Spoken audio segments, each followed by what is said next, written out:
spécialement de l'éveil de conscience des Quinois et des Quinoises. Je l'ai dit parce que la lutte contre le Covid, sans l'implication des communautés, sans l'implication de la population, il est quasi impossible d'obtenir la victoire. Votre présence, messieurs et mesdames de la presse, est très importante pour accompagner les secrétariats techniques en donnant l'information adéquate, l'information juste, sans créer la panique, n'est-ce pas, dans la population. Alors, pour vous donner la situation actuelle de l'évolution de l'épidémie dans notre pays, nous avons en ce jour 45 cas confirmés, dont 3 décès. Et la répartition des cas confirmés, selon les tranches d'âge, nous voyons que ce sont des jeunes adultes entre 31 ans et 50 ans qui sont les plus atteints. Les enfants, d'une façon générale, les enfants de 0 à 16 ans sont épargnés. Et lorsque nous voyons la répartition par sexe, la majorité des cas sont des hommes, soit 76%, et les femmes représentent 12%. Et lorsque nous faisons la répartition des cas confirmés, la répartition par commune de Kinshasa, la majorité des cas, c'est la commune de la Gombe. Et quelques cas, on a trouvé dans la commune de Kitambo et la commune de Kinshasa. Donc pour le moment, toutes les autres communes sont en vert. Donc les points chauds, nous pouvons dire, les points chauds, c'est la Gombe. Alors, notre stratégie est de stopper l'expansion du virus vers d'autres communes. Si nous pouvons arriver à cela, nous empêcherons que le virus entre dans les autres provinces. Pour le moment, toutes les autres provinces sont épargnées. Les cas de 2 malades suspects à Lubumbashi, ces cas n'ont pas été confirmés par les tests de laboratoire effectués ici à l'INAP. Alors, quand nous voyons l'évolution des cas, pour dire ces cas viennent d'où? Donc, les tout premiers cas étaient des cas importés, soit de l'Europe, soit des États-Unis. Ce sont donc soit des Congolais qui reviennent, qui ont été en Europe et sont revenus en RDC, soit des expatriés qui étaient partis en Europe ou aux États-Unis et qui sont venus dans notre pays. Mais ces voyageurs malades qui sont venus chez nous ont des parents, ont des enfants, ont des conjoints ici, à Kinshasa, et ils ont eu le temps de contaminer ses parents, ses conjoints, etc. Donc, de plus en plus, nous avons des cas autochtones, c'est-à-dire que le virus commence à circuler ici à Kinshasa et la transmission se fera maintenant de personne à personne. À partir du moment où nous avons fermé nos frontières avec les pays infectés, nous n'avons plus de nouveaux cas qui arrivent de l'extérieur. Donc, la majorité des cas seront donc des cas infectés à partir de Kinshasa. C'est pour cela que nous vous demandons de tout faire pour accompagner l'équipe de riposte qui va mettre en place toutes les stratégies pour empêcher que le virus circule librement et massivement à partir de la commune de la Gombe. Prochainement, donc, nous allons tenir une conférence de presse pour détailler toutes les mesures que nous avons mises en place pour lutter et contenir le virus actuellement seulement dans la commune de la Gombe. Voilà, mesdames et messieurs de la presse, l'annonce que je voulais vous faire ce jour.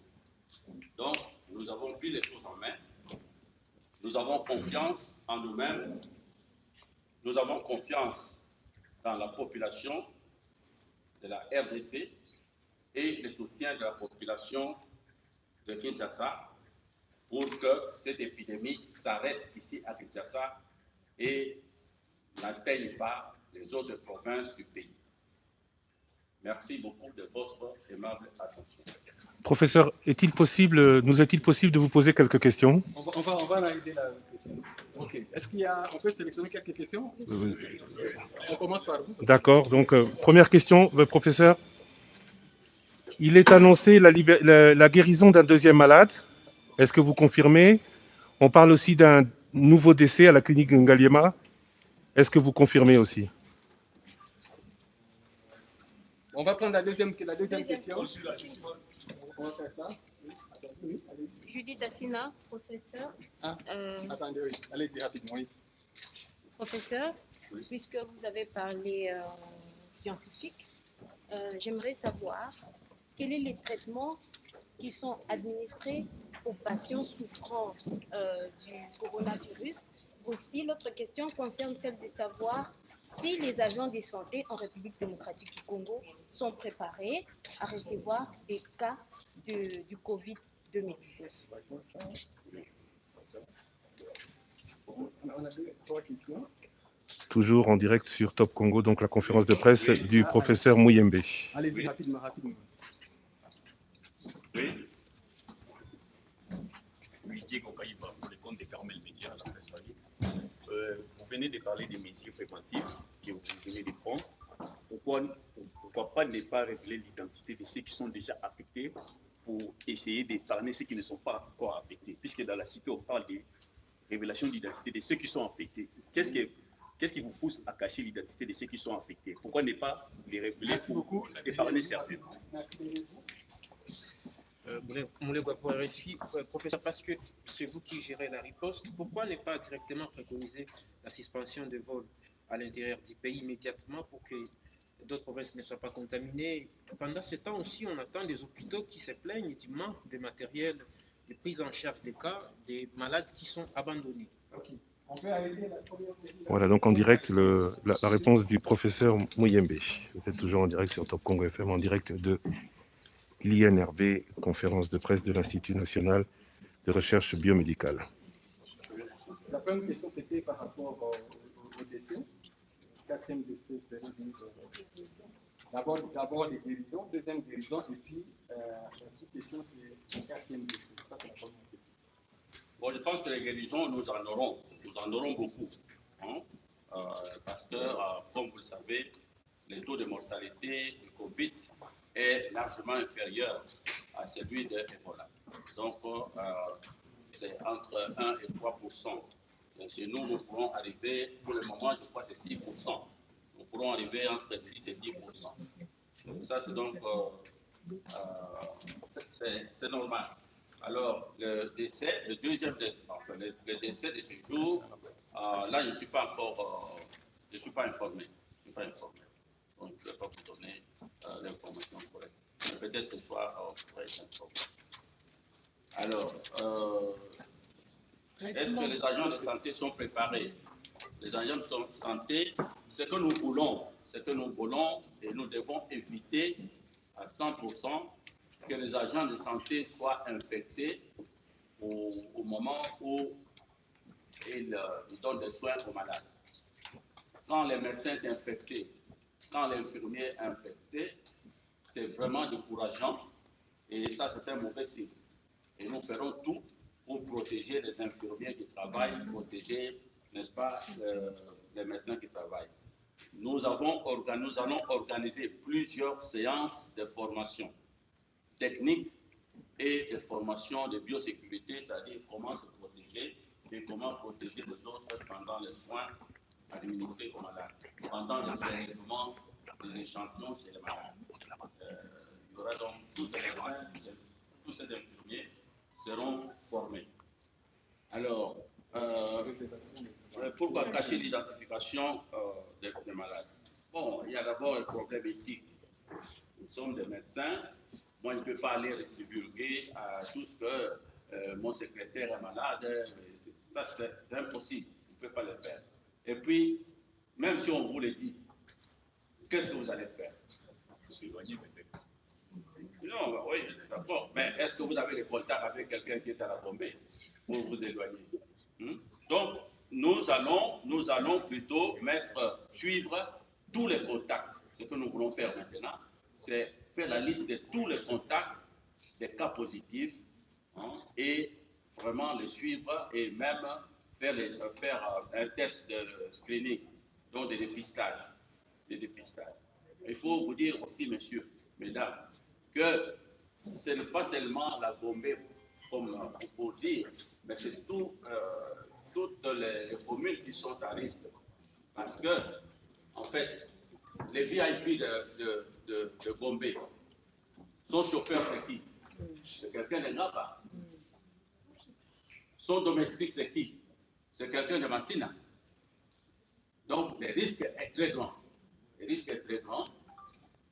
Ce qui est important pour nous, c'est vraiment d'être vigilants et de mener cette lutte ensemble.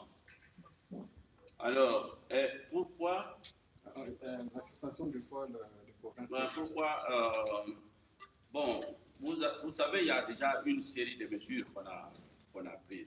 Une série de mesures qu'on a prises. Et maintenant, nous voulons voir l'efficacité de ces mesures. Il faut toujours les évaluer. On ne peut pas prendre des taux de mesures, puis on ne peut pas les suivre, ce sera peine perdue. Et nous envisageons cela, cette hypothèse-là, nous l'envisageons, nous voulons que ça soit vraiment étudié.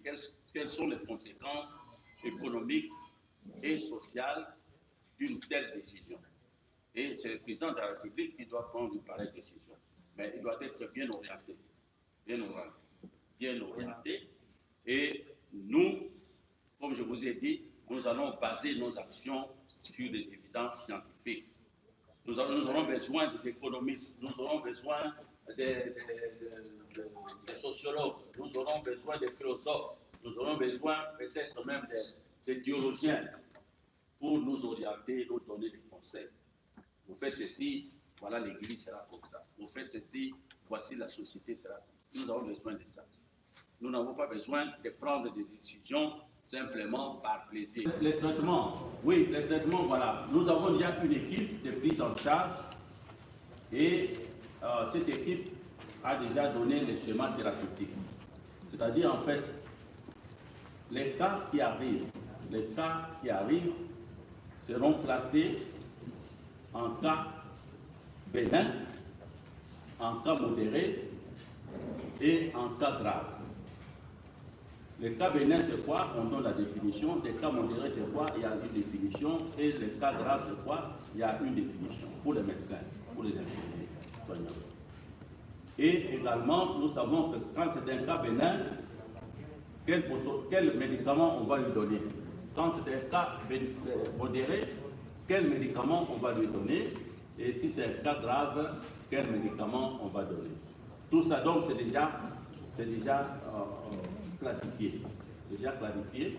Donc, nous avons une équipe de prise en charge avec des spécialistes dedans. Ils vont donc traiter ces problèmes très sérieusement. Et nous allons suivre l'évolution. Nous suivons également ce qui se passe en France, en Belgique et ailleurs. Et nous adaptons notre traitement en fonction de connaissances de l'heure. Ok, on va prendre la dernière série. Une question en lingala, s'il vous plaît. 1, 2, 3, on arrête là. S'il vous plaît. Déodia, Congo Web, télévision, c'est procédé. Juste savoir à qui est-ce qu'on doit commencer à se confier pour avoir les infos relatives à ça. Est-ce que ça sera vous? Est-ce que ça sera le ministère de la Santé? Est-ce que ce sera quelle structure qui va commencer? Et ça sera comment? Quel sera le format? Est-ce une conférence de presse? Est-ce que ça sera par tweet ou par communiqué de presse? Merci. L'avant-dernière question. Une question à Lingala, on clôture par là. Lingala, c'est où?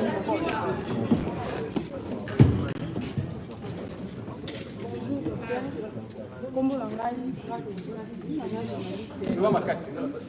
Kombo na ngai grâce Bisasi, naza journaliste ya journal ezali na facile. Motuna na ngai ezali boye.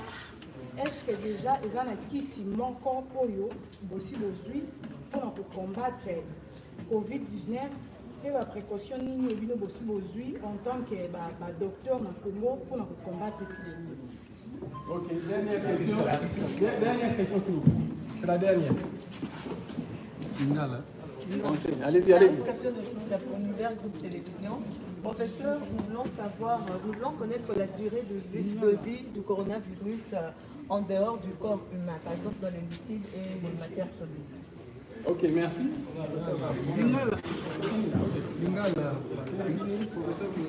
Le professeur Mouyembe va donc répondre tout de suite aux questions. Et nous, Top Congo, nous allons devoir rendre l'antenne dans 5 minutes parce que à partir de 18h, nous allons suivre les informations de la Deutsche Welle. Professeur Mouyembe. Donc, la source d'information, nous, on donne l'information, nous partageons ce que nous avons sur le terrain.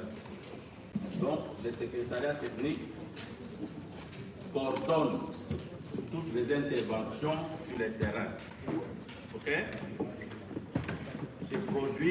Nous produisons des informations. Nous vous transmettons quand vous êtes ici. Les informations politico-administratives ou bien tout ce qui est délicat, nous les transmettons directement au ministre de la Santé et le ministre de la Santé transmet, n'est-ce pas, à la hiérarchie. Nous sommes également en contact avec le task force présidentiel qui fait l'interface entre le secrétariat et la présidence. En fait, le problème ne se pose pas parce qu'il n'y a pas de secret. Pourquoi vous êtes venu ici? Vous êtes venu chercher l'information, on vous le dit. Donc, on produit l'information, on vous le transmet. Et nous travaillons en collaboration avec le ministère de la Santé et avec le task force présidentiel. Il y aura bien sûr des conférences de presse qui seront dirigées par le ministre lui-même ou bien par le task force, mais en tout cas pour les côtés techniques, les résultats techniques, etc., c'est le secrétariat technique. Conférence de presse, nous allons organiser des conférences de presse de façon régulière, de sorte que, parce que les conférences de presse est très important pour éviter les mensonges ou bien les fake news. Nous ne voulons pas les fake news, Donc, ce sont les informations correctes qu'on va vous donner et qui viennent de la source. Ce n'est pas une invention. Oui, c'est tout. Lingala. Oui, qu'est-ce qu'il y a dans Lingala, c'est quoi? C'est quoi dans Lingala? Donc, pour la vie de mon coco, il faut vite, à faire un traitement fait. Parce qu'on met partout. Et dans la Chine, et dans l'Europe, France, Italie, États-Unis, parce qu'on met parfois cocktail.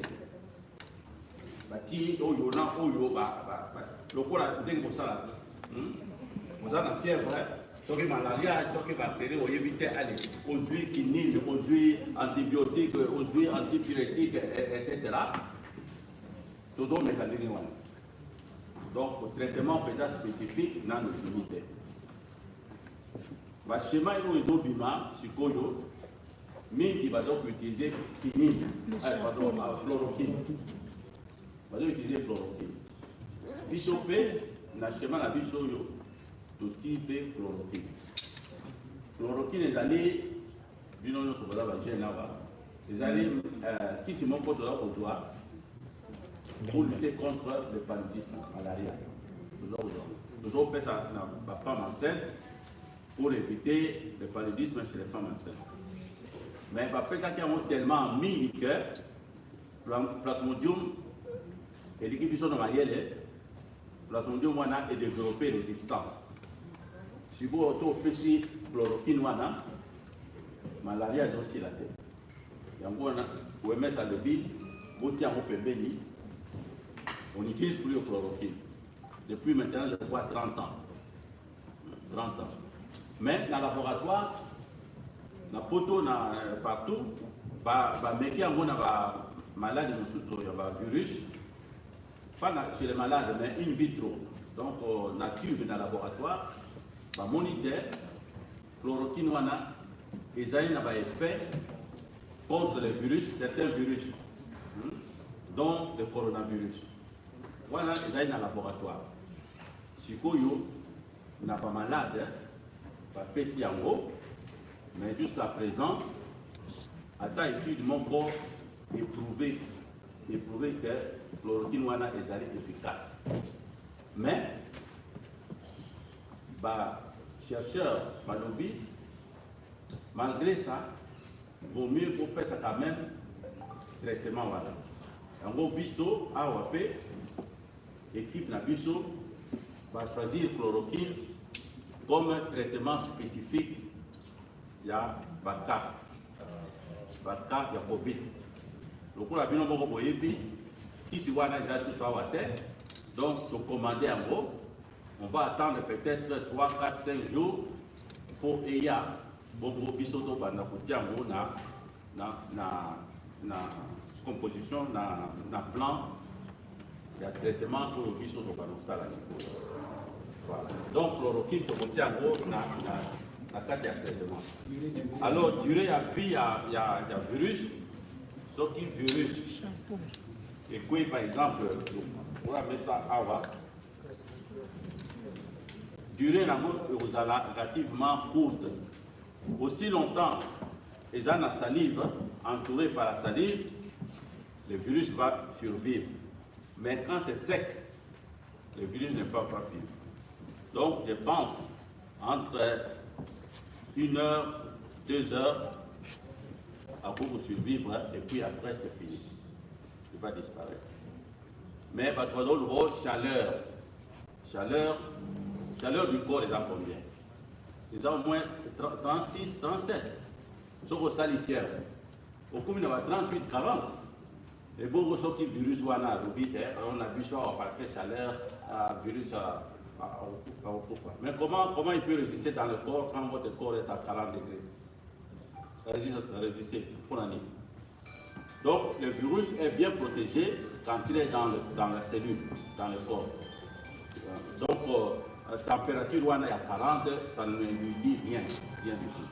Mais en dehors sur une surface lisse comme ça, il peut encore résister 1 heure, 2 heures, aussi longtemps que c'est humide.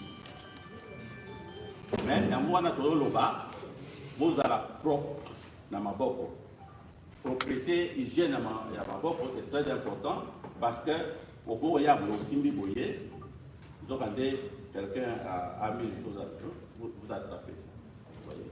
Ou bien vous toussez comme ça, vous toussez, et puis vous saluez encore quelqu'un, vous transmettez le virus.